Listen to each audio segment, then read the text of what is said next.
काली नजर। माँ, माँ। अरे क्या माँ माँ कर रहा है? बकरी का बच्चा है क्या? अरे माँ, मजाक छोड़ो। मुझे फाइनली वो मेन चौराहे वाली दुकान मिल गई है। अब देखना, आपका बेटा दुगनी स्पीड से पैसा कमाएगा। ओफो, ये क्या? मेरी ऑनलाइन मेकअप क्लास चल रही है। इतनी जोर से क्यों बोल रहे हो आप दोनों? अरे मेरी धर्म पत्नी जी, मेकअप क्लास बाद में करना। वो चौराहे वाली दुकान मिल गई है हमको। अरे वाह! रुको, मैं अपनी माँ को फोन लगाकर बता देती हूँ। अरे मैं भी अपने रिश्तेदारों को बता देती हूँ। कितनी खुशी की बात है। हाँ हाँ, मैं भी अपने दोस्तों को बता देता हूँ। 1 हफ्ते बाद रजिस्ट्री है। बस, घर में खुशी का मौका था। उन तीनों ने अपने अपने फोन उठाए और लोगों में बात फैलाना शुरू कर दिया। और रही सही कसर, श्वेता बहू ने अपने पड़ोस में सबको बताकर कर दी। अरे वर्मा आंटी, अब हम भी जल्दी कार ले लेंगे। घर का रेनोवेशन होगा और ठाट से रहेंगे हम भी। अरे, ऐसा क्या हुआ? लॉटरी बाटरी लग गई है क्या? अरे, इस बार चौराहे वाली मॉल में हमको भी दुकान मिल गई है। दुकान नंबर 21, जो एकदम चौराहे पर है। अब ग्राहक बढ़ेंगे तो आमदनी भी बढ़ेगी ही ना। अरे वाह, कितनी खुशी की बात है। मैं बहुत खुश हूँ तुम्हें इतना खुश देख के। बाकी एक बात कहूँ, सबको मत बताते फिरना। किसी की नजर लग जाएगी तो खुशी की खबर वापस लौट जाएगी। हैं? ऐसे थोड़ी ना होता है। अब डरा रही हो।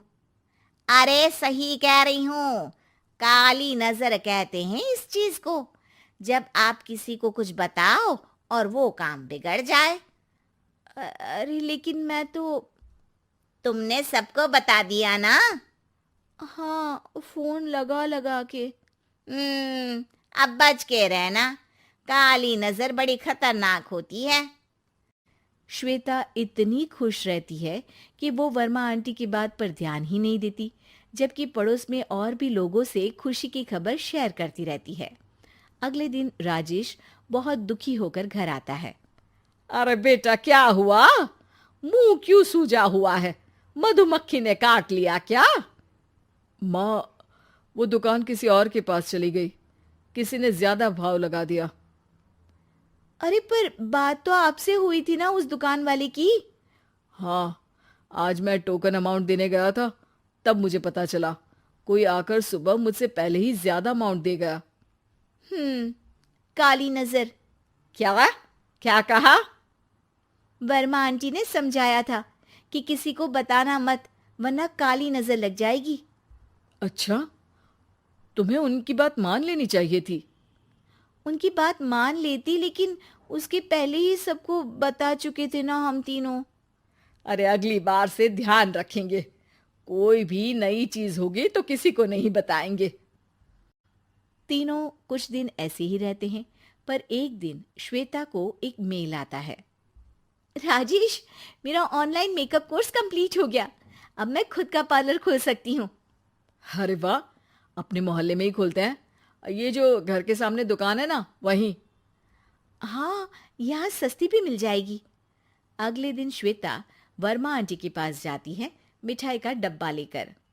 अरे आओ आओ, कैसे आना हुआ? जोर से नहीं बोलूंगी। वो सामने वाली दुकान है ना, वहां मैं अपनी पार्लर की दुकान खोलने वाली हूँ। उसकी मिठाई है। अरे वाह, बहुत बधाई हो तुमको। हाँ, मैं कमाने लगूंगी तो राजेश पर पूरे घर का बोझ नहीं रहेगा ना आंटी जी। ये तो है। पर ये बता कि तूने ये बात किसी और को तो नहीं बताई ना? अरे नहीं नहीं, पिछली बार गलती कर दी थी। काली नजर लगी किसी की और राजेश के हाथ से वो दुकान चली गई थी। सबको मत बताना। चलो मैं चलती हूँ, कल दुकान की बात करने भी तो जाना है। अगले दिन श्वेता दुकान के लिए मालिक से बात करने जाती है। अरे लेकिन दुकान तो हम कल रात को ही किसी को दे चुके हैं। कल ही? हाँ, कल ही। 2 दिन बाद कोई यहाँ पार्लर भी खोल लेगा। अब कहीं और दुकान देख लीजिए। अरे पर हमको भी तो पार्लर ही खोलना था। हाँ भाई, ये एक ही दुकान है, आधी आधी तो नहीं दे सकता ना मैं। राजेश और श्वेता घर पर हताश होकर आ जाते हैं। इस बार तो किसी को बताया भी नहीं था, अब किसकी काली नजर लग सकती है। सुनो, तुमने माँ को बताया था क्या? अरे कैसी बात कर रही हो, माँ की नजर थोड़ी ना लगेगी। पक्का तुमने किसी को नहीं बताया था ना? सिर्फ वर्मा आंटी को बताया था, उन्होंने ही मुझे किसी को नहीं बताने को कहा।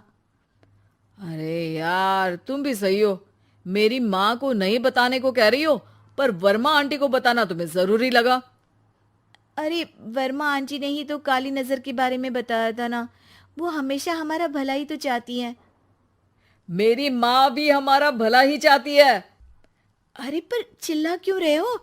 बात नहीं कर सकते क्या आराम से?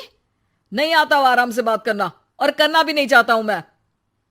दुकान जाने का दुख गुस्से में बदल गया था और राजेश और श्वेता में बात बंद हो गई थी। 2 दिन बाद मोहल्ले में पार्लर का इनॉग्रेशन हुआ, जिसमें मोहल्ले के सभी लोगों को बुलाया गया, पर श्वेता, राजेश और माँ नहीं जाते। माँ, अंदर आ जाओ, क्या देख रही हो? अरे नया पार्लर देख रही हूं अपने आंगन से। देखो, माँ को दूसरे का सुख देखने में कितना मजा आ रहा है, मेरा दुख नहीं दिख रहा इन्हें। यहाँ मेरा पार्लर भी तो हो सकता था। अरे चुप रहो यार, हर बात में लड़ाई क्यों ढूंढ रही हो? राजेश और श्वेता फिर बहस करने लगते थे। तभी माँ ने दोनों को बाहर बुलाया। अरे जरा देखो तो, दुकान चलाने वाले का बोर्ड पर नाम क्या लिखा है? श्रुति वर्मा। गाड़ी निकाल बेटा, हमें कहीं जाना है। काली नजर का इलाज कराने? राजेश अपनी बाइक निकालता है। तीनों ट्रिपलिंग कर रहे हैं। माँ राजेश को उस मॉल वाली दुकान पर लेकर जाती है जहां राजेश अपनी दुकान खोलने वाला था। यही दुकान लेना चाहता था ना तू? हाँ, पर इनको भी दुखी करने लेकर आई हो क्या यहाँ पर दुकान दिखाकर? वहां काफी नहीं था? अरे श्वेता, थोड़ा सब्र रख, अभी पता चलेगा कि हम यहाँ क्यों आए हैं। बता, इस दुकान चलाने वाले का नाम क्या है? अनुपम वर्मा। कुछ समझ में आया? वो दुकान वाली श्रुति वर्मा, ये दुकान वाला अनुपम वर्मा, और हमारे पड़ोस में हमने उस दुकानों के बारे में बताया किसको था? अब वर्मा आंटी को। मतलब वर्मा आंटी ही हमारा काम बिगाड़ रही है? नहीं नहीं, ऐसा नहीं हो सकता, ये बस इत्तेफाक है। राजेश अपना फोन निकालता है और श्रुति वर्मा और अनुपम वर्मा के नाम फेसबुक पर सर्च करता है, जहां ये दोनों ही वर्मा आंटी के रिश्तेदार होते हैं। श्वेता को समझ में आ जाता है कि वर्मा आंटी की ही नजर खाली नजर है। अब क्या करना है? कोई भी खुशी की खबर हो तो काली नजर से बचना है, यानी वर्मा आंटी से बचना है। अरे पर मुझे ये समझ में नहीं आया कि वो हमारे साथ ऐसा क्यों करेंगी। अरे बेटा, एक सीख है, दूर के आदमी को आपकी तरक्की से कम परेशानी होगी, पड़ोसी को ज्यादा। दोनों माँ की बात में हामी भरते हैं और अगला काम चुपचाप करने की कसम खाते हैं, ताकि आगे से वर्मा आंटी कोई काम ना बिगाड़ सके।